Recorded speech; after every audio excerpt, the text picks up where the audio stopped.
Welcome to The Explainer. Today, we're taking a deep dive, journeying thousands of years into the past to explore the Navagraha. These are the 9 celestial influencers that literally formed the foundation of ancient India's view of the cosmos and, our place in it.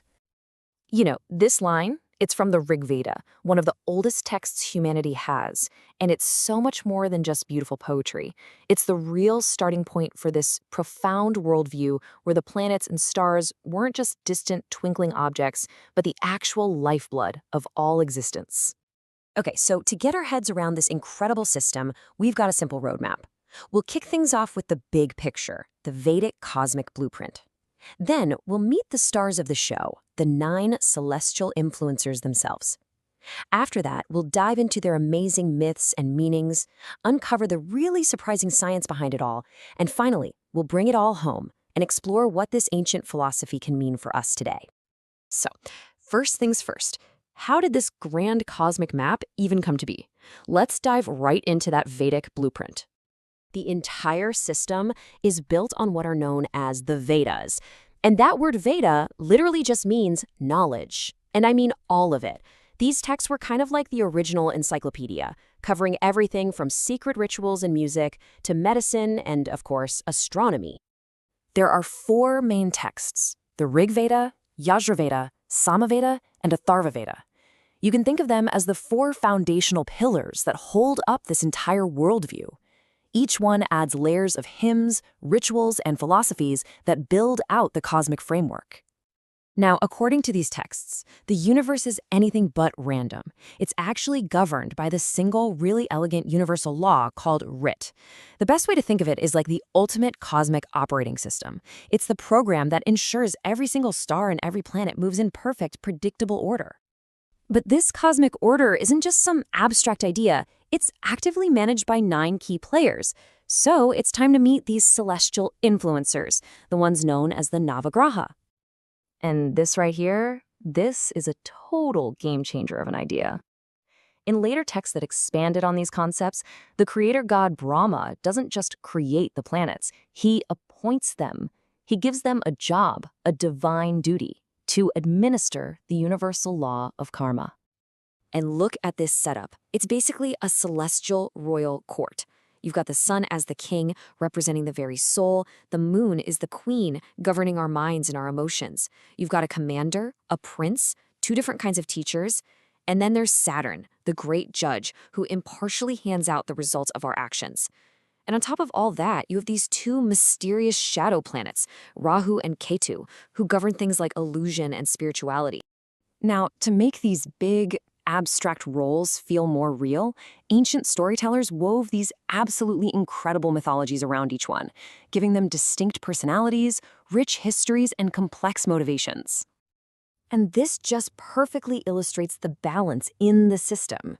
On one hand, you have Jupiter, the great teacher of the gods, representing wisdom, expansion, and grace. And on the other, you have Saturn, the strict but completely fair judge. See, he doesn't punish. He simply delivers the results of your actions, teaching you discipline and patience along the way. They're like 2 sides of the very same cosmic coin. Okay, but what about Rahu and Ketu? They're on the list, but they aren't physical bodies you can point a telescope at. So what in the world are they? Well, there's a fantastic myth that explains it all. During a huge cosmic event, a demon named Swarpanu disguised himself and managed to sneak a drink of the nectar of immortality. But the sun and moon saw him and totally rotted him out. Lord Vishnu then hurled his discus, slicing the demon in 2. But here's the twist. Because he was now immortal, he didn't die. His head became Rahu and his torso became Ketu, and they were destined to forever chase the sun and moon across the sky, which is this amazing mythological explanation for eclipses. Okay, so we've heard the myths and the magic, but this wasn't just storytelling. This whole framework was built on a foundation of incredibly precise astronomical observation and some seriously sophisticated mathematics. And get this, an ancient text called the Surya Siddhanta calculated the length of a solar year down to 365.25875 days. Today, with all our modern technology, we know it's 365.25636 days. The difference between their calculation and ours is less than 3 minutes. I mean, that is just astonishing accuracy for astronomers working thousands of years ago. And this knowledge wasn't a one-time thing. It was a science that evolved over centuries. It started with early rules for tracking the sun and moon, led to breakthroughs like Aryabhata suggesting the Earth spins on its axis, and it all culminated with Bhaskaracharya explaining the principles of gravity 5 whole centuries before Newton. And even our mythological shadow planets, Rahu and Ketu, have a concrete scientific basis. They are the names given to the 2 exact mathematical points in space where the moon's orbit crosses the sun's path. We call them the lunar nodes. And what happens at these points? That's precisely where solar and lunar eclipses can occur. The myth and the science are perfectly in sync.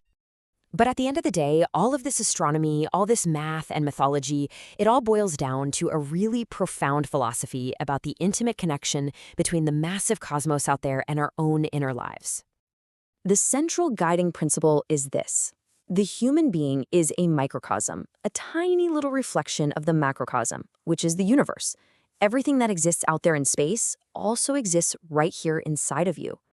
And this connection was made super explicit. Each planet was linked to a specific part of the human body and a corresponding natural element. So the sun is linked to your soul and the element of fire. The moon is your mind and the element of water. The cosmos isn't just out there, it's mapped directly onto our own bodies. So from this perspective, the planets stop being these external forces that just push you around. They actually become internal teachers, and each one has a lesson for you. The sun, the king of the cosmos, its lesson is about learning to embody your own authority, to develop self-confidence and lead with purpose. And then you have the moon, which governs the mind. Its lesson is all about emotional intelligence, learning to understand the constant ebb and flow of your feelings, not as a weakness, but as a source of deep wisdom and inner peace. And of course, there's Saturn, the great judge. His lessons are often the hardest, but they might just be the most important. He's the teacher of patience, discipline, and accountability, guiding you to see the profound link between what you do and what you get. Ultimately, each planet becomes a guide on a path to mastering yourself. And this brings us to the final, really transformative takeaway from this whole cosmic system. It's not about being locked into some predetermined fate. The ultimate teaching is that if your mind is stable, if your actions are pure and intentional, then the influence of the planets just naturally becomes favorable. The real power isn't in the stars. It's in mastering the universe within yourself.